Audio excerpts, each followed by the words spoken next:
guys, welcome back to my channel. My name is Caitlin if you're new here, and I have been wanting to film this video for quite a while now. I'm sure you can tell by the title, but today's video is going to be all about making the most of these last few winter months when everything is dark and gray and gloomy, and for me there is snow on the ground, it's below 30 degrees Fahrenheit, and I just want spring to be here already. But alas, I cannot speed up the clock, so I have decided to make the most of this season, and I've really actually been enjoying the winter season, and I'm going to show you how you can do the same thing as well. But before we jump into the video, just in case you are new here to this channel, hi, like I said, my name is Caitlin, and on this channel we talk about building your dream life and your dream closet. We also talk about all things fashion, beauty, femininity, travel, mindset, and just overall living the soft life and romanticizing your life. So if that sounds like a community that you want to join, please go ahead and click the subscribe button down below. I would love for you to join my rapidly growing family here on YouTube, and go ahead and follow me over on my Instagram at Caitlin Mahina. My Instagram focuses a lot more on fashion than I do here on my YouTube channel, but if that sounds interesting to you, I would really appreciate a follow over there to keep up with my day-to-day life and how I style my outfits. I am very well aware that seasonal affective disorder or just seasonal depression is real, and I'm not trying to make light of people that actually experience seasonal depression. I'm not trying to just say, oh, you know, think positive thoughts and do fun things and everything's gonna be fine. And so if you are someone who actually suffers from seasonal affective disorder, this is in no way, shape, or form a video that I'm trying to, you know, give recommendations for an actual medical condition. The reason why I really wanted to make this video is because it is mid-January. As I mentioned in the intro, it is dark and gloomy outside where I live in the mountains, and I know it is like that all over the northern hemisphere. And I've been seeing a lot of memes online recently that are kind of just saying, well, I give up, it's the gloomy part of the year, I'm already not sticking to my New Year's resolutions, I'm miserable. Just the general sentiment online right now seems to be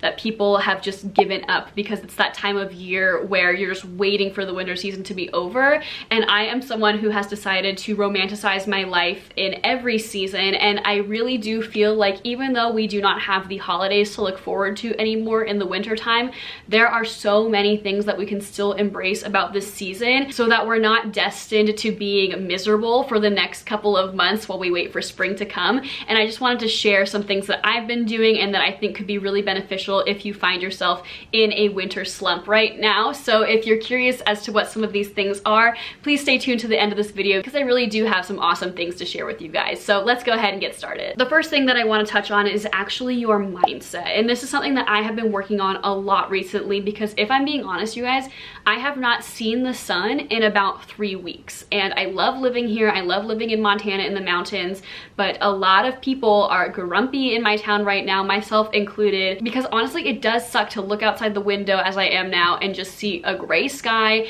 and be cold every single time you leave your house or every single time you get out of bed. And what I have chosen to embrace instead, and what I would highly encourage for you to think about, is to, instead of seeing this dreary winter season as a miserable thing to get through, instead try to embrace it as a part of a normal cycle and as a beautiful part of living seasonally. Let me explain. So if you think about it, during the winter time, especially the deep winter that we're in now, nature is resting. Plants are not growing anymore. Animals are hibernating. The days are shorter. Overall, nature as a whole is in a period of resting and resetting and preparing to explode when the springtime comes. And if you can take on that same mindset for yourself, it can be absolutely transformative. And I think the problem that a lot of people run into when it comes to the winter time is that it happens around New Year's, and obviously during the New Year's season, everyone is excited, they are motivated to go after their goals. I actually just recently made a video a couple weeks ago around New Year's Day about how I'm going to embrace 2023 and make it the best year of my life so far.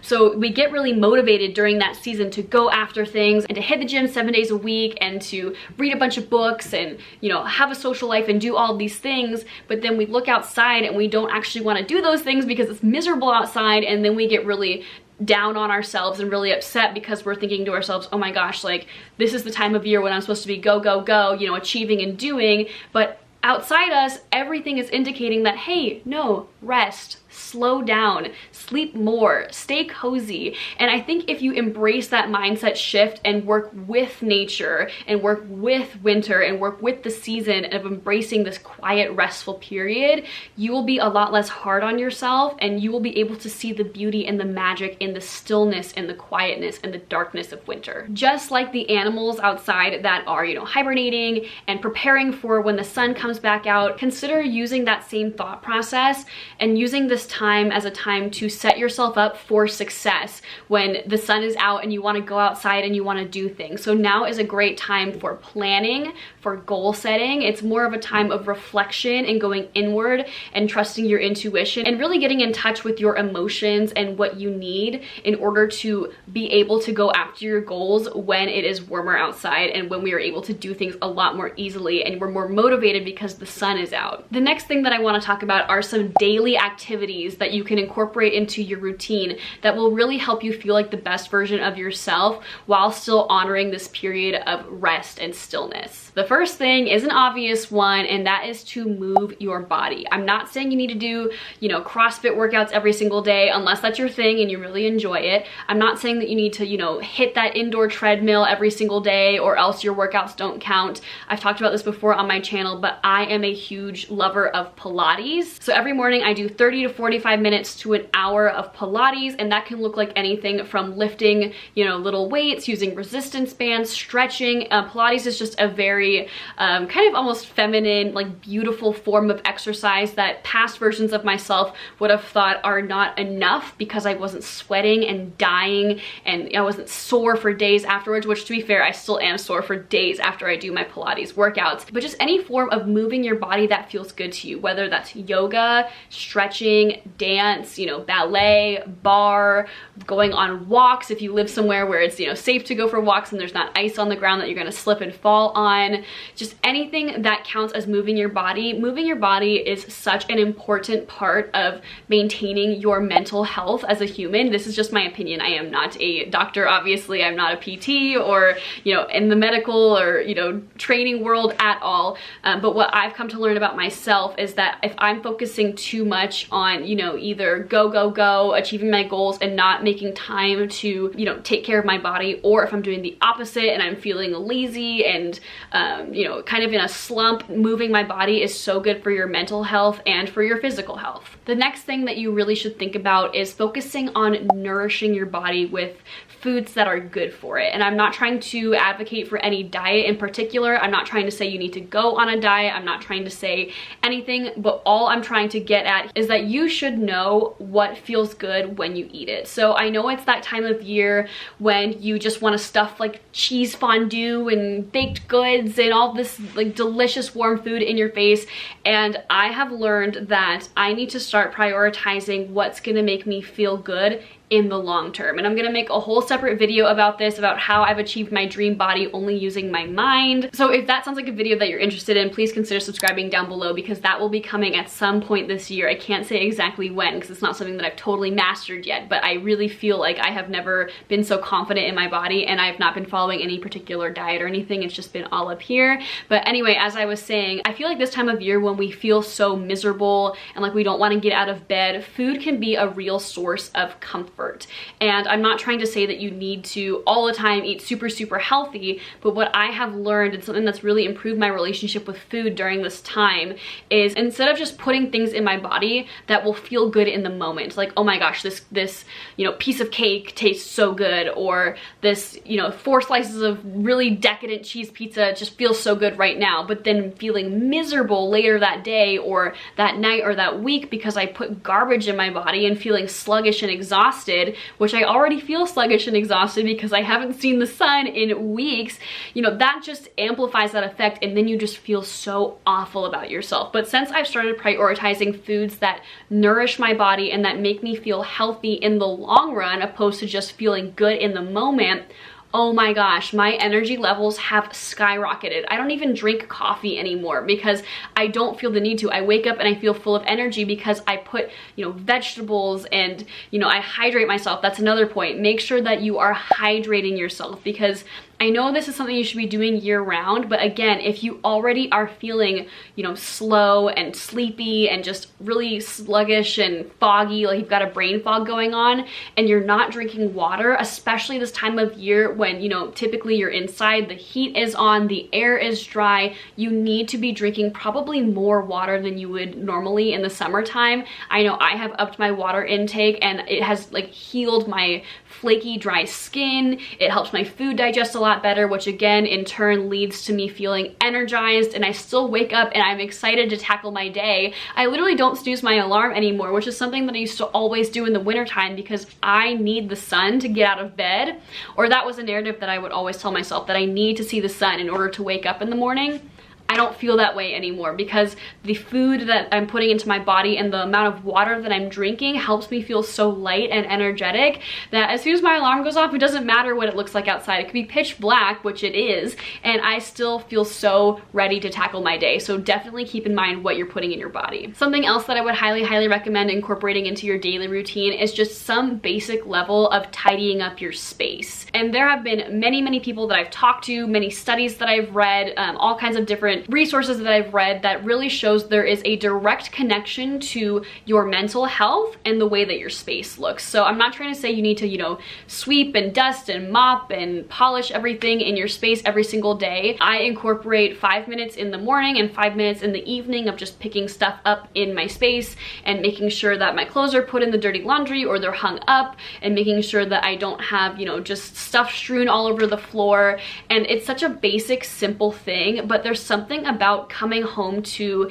a clean space at the end of the day and waking up to a clean space in the morning. You know, you don't have dishes in the sink, you don't have things that you need to take care of, that just really makes me feel like I'm on top of it and just takes away another thing that could potentially demotivate me throughout the day, because the goal is to eliminate any potential obstacles that can get in your way of feeling productive and feeling like you can still get stuff done during this really gross feeling time. So picking up your space and having a generally clean space just puts you one extra step ahead into feeling like the best version of yourself, even during this time when it's like, I don't want to leave my house. Something else that I would recommend are daily self-care practices. So I'm not saying that you need to, like, you know, do a full spa day every single day, but I know something that really improves my mental health is every night I take a solid 15 to 20 minutes and I do my skincare routine. I get a gua sha out, watch my last video, which is all about, you know, things I do to my skin to maintain my appearance, and I, you know, put on lotions and creams on my face and my chest, and I actually put lotion on my body every single day in the morning when I get out of the shower.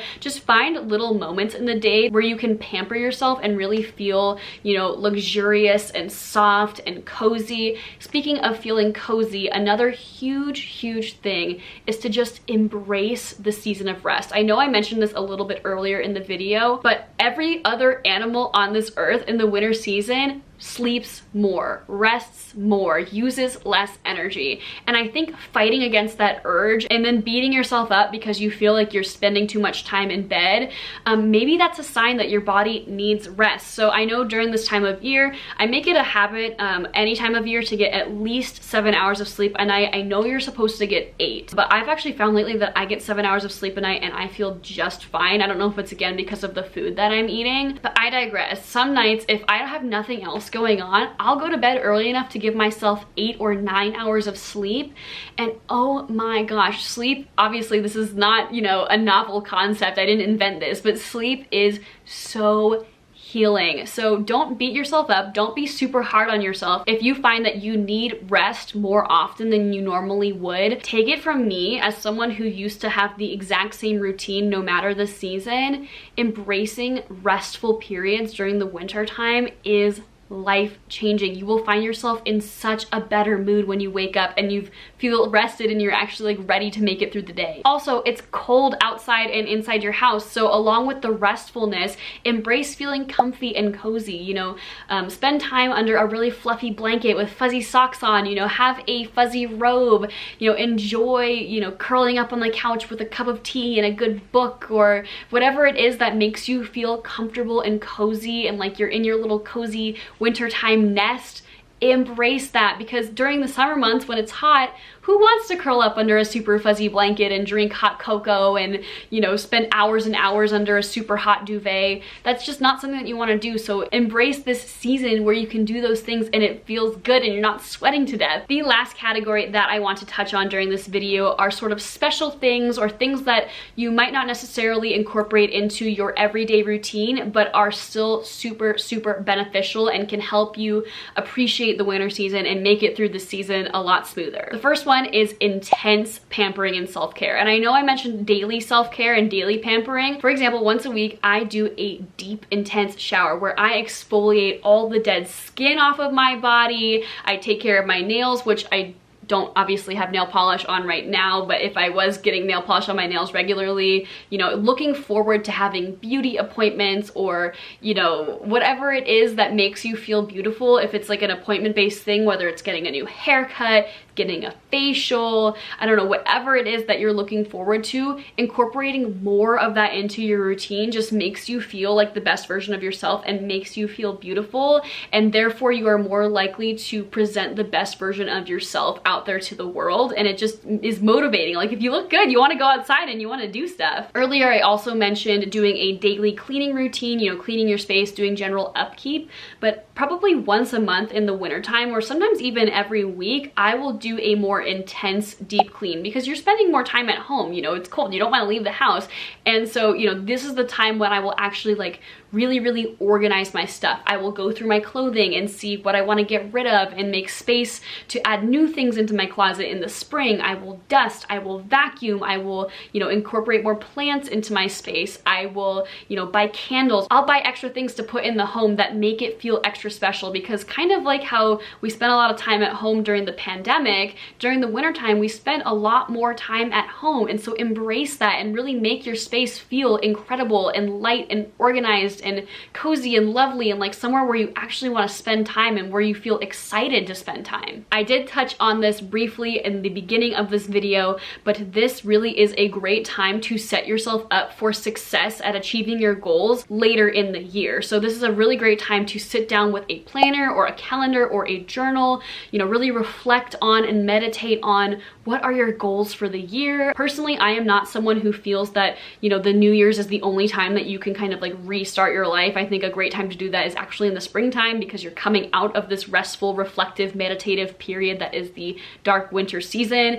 And so sit down, take time, write in your journal, what do you really want to achieve this year? This is the perfect time to sit at home, sip your cozy drink, reflect on what you want, and write down your goals and make actionable plans and steps to get there. I did mention it earlier this video, but I made an amazing video that I'm actually very proud of how I'm going to achieve all of my goals for 2023. I'm gonna link that down in the description down below. Please go check that video out. It's one of my favorite videos that I've actually ever uploaded onto my YouTube channel. And if you're thinking it's too late to achieve your goals because, you know, New Year's already passed, we're like halfway through January, that is not true. It is all in your head. So go ahead and check out that video and get out a planner and really give yourself actionable steps as to how you are going to go after your goals and actually achieve them this year. Something else that I think is a really good idea is to create something. And this could be anything. This could be painting, this could be making a new playlist, this could be rearranging your space. You could create new outfit ideas, you could have fun with styling.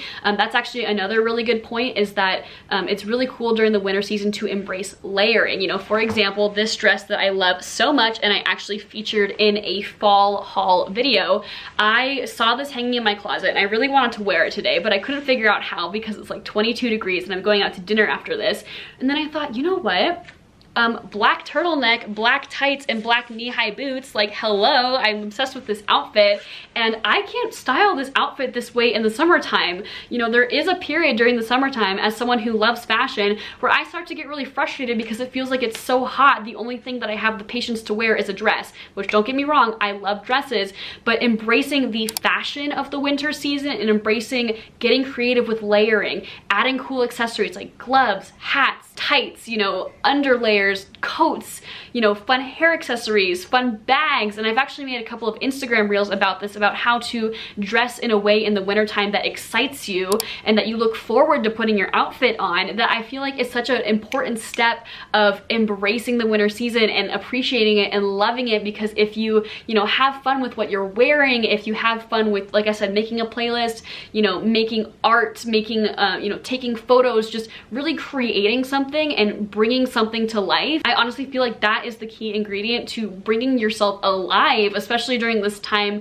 where there's not a whole lot that looks like it's alive outside. Seriously, I would recommend putting creative energy into something. Even if you're not a creative person, even if you think like, oh, Caitlin, I'm not artistic, I can't make art, there are so many things that you can create. Create things in the kitchen, you know, find the joy in cooking and making these nourishing foods that fuel your body that I talked about earlier. If there is a creative hobby that you have always wanted to do but have, you know, never really felt like there was a good time, do it now when you can't leave the house or you don't want to leave the house. You know, learn to make music, learn to sculpt things, do ceramics, make jewelry. The energy of creating something new is so uplifting and inspiring and really sparks the joy in your life. Something else that you can do is you can actually enjoy being outdoors. And listen, before you think I'm insane, I live somewhere where literally it was negative 40 degrees a couple of weeks ago, and I still went outside and enjoyed myself. So even if you don't live somewhere snowy, even if you live somewhere warm, or maybe it's just a little bit cooler outside, maybe it just dipped below 60, I really do have a strong belief, and there are, you know, studies to back this up, that it is very important for humans to go outside every single day, even if it's a 10-minute walk. If you live somewhere where the winter time means a lot of rain, go to a cute cafe and sit by the window and enjoy your little cup of something warm and read a book. Or, you know, even if it's just working on your computer, or just, you know, sitting outside your house and watching the stars at night, or going outside if there's fresh snowfall happening. I do think there is so much beauty in observing winter time and going outside and appreciating it for what it is. Because, you know, on one hand, I could look at the snow outside my house every single day and be like, oh, I cannot wait for all of this to be covered in flowers and for it to be beautiful. But instead, I could look at it from the perspective of, oh my gosh, like, this is a temporary state that nature is in, and it's gonna be gone before I know it. And how magical and wonderful is it that there's snow on the ground? Or if you don't have snow, like, how cool is it that it's raining and the earth is being watered, and all of this water is gonna get turned into greenery and flowers in the springtime? I probably sound like the biggest nature fan on earth, but trust me, no matter where you live, there is a way to enjoy being outdoors, whether it's going for a walk, going for a run, just shopping in an outdoor shopping mall, you know, going for a drive to somewhere scenic and, you know, looking at a scenic view. There are just so many ways that you can go outside and actually appreciate the beauty of nature. I think for me, something that gives life meaning is, you know, enjoying the seasons and watching the world change around me, because there are just some things that, you know, we take for granted. The rain, we take for granted, you know, storms and wind and snow. But if you really think about it, like, these things are magical and wonderful and mystical. If you spend all of the winter season being inside and being upset about what's out there, you're really missing out on an opportunity to, you know, enjoy the beauty of nature during this temporary season. Some other special things that you can do to enjoy this time of year are embrace things that you can only really take advantage of in the winter time. I'm just gonna make a quick list of examples here. I'm talking, you know, fairy lights outside where, you know, it's gonna be dark, so they're extra magical and sparkly. I'm talking rainy cafe dates. I'm talking snowmen. I also am talking about, you know, really, really long movie marathons, because who wants to do a movie marathon when it's beautiful outside in the summertime? You know, enjoy fireplaces and, you know, those kinds of cozy things that you really don't get to enjoy any other time of the year. Dress up and go to a cafe. Go play in the snow. Go play in the rain. You know, embrace these things that you can only do during this time of year. Speaking of things that you can only do this time of year, something that I've started incorporating into my life that has been life-changing during the winter season is always having something in your calendar that you're looking forward to. That could be, you know, going on a girls' night, you know, doing a little girls' date with one of your friends or multiple of your friends. That could be, you know, doing one of those fun things outside, like driving somewhere scenic or playing in the snow. It could be restaurant dates. It could be movie dates. It could be anything. Have something in your calendar that you're looking forward to, because I feel like so many people fall into this slump of just like writing off winter and not leaving the house and not doing anything. But if you always have something to look forward to, even if it's just one one thing per week, or honestly, I would recommend only making it one thing per week, because otherwise you can spread yourself really thin and get really overwhelmed. But for example, over the next coming weeks, I have a wine night. I'm filming this on a Saturday, but next Monday, I'm doing a wine night with my girlfriends and my sister-in-law, and then next Friday, I'm going skiing, and then the next Saturday, I'm doing something else, and then I have an ongoing list of things that I really am looking forward to. And you don't have to live in a cute little mountain town like I do in order to embrace these things. It could be just your regular, you know, girls hangout night, but make it a little bit extra cozy and wintry themed. But having those things to look forward to in your calendar means that you're not just like moving through this winter season feeling miserable, because you always are excited for something that's coming up. I promise you, this little trick is so life-changing. Even if you're sitting there thinking like, oh, I don't have friends in my city, or there's nothing exciting to do where I live, I promise you, if you just get a little creative, there's always something to look forward to. Or you could just research events in your area. You could try a new restaurant. No matter where you live, no matter what your life circumstance is, you can find a way to look forward to something, whether it's a nail appointment or a movie marathon just for yourself, where you watch all of your favorite movies and, you know, no one is interrupting because no one is talking. You will just find those things so enjoyable and really help you enjoy this winter season. Okay guys, that is all that I have to share for this video. Hopefully you found it interesting or inspiring, or you got something helpful out of it. I really made it with such good intentions, and as someone who used to hate the wintertime. Trust me, I was born and raised in Hawaii, and my parents moved to Montana like 7 years ago, and I remember thinking, oh my god, I'm going to hate it here, and now I love it. So if I can embrace the winter season, I promise you that you can too, and you can find something that you really enjoy. Let me know in the comments down below if there's anything that I missed on this list, or any recommendations that you have to enjoy the winter season. If you like today's video and you like the vibe here on this channel, please feel free to subscribe down below, and like I said, follow me over on my Instagram at Mahina, where I post every other day and I put stories and stuff on there, and I just really enjoy connecting with you guys over there. And that's all I have for this video. I hope you have a great winter season, and I will see you on the next one. Bye!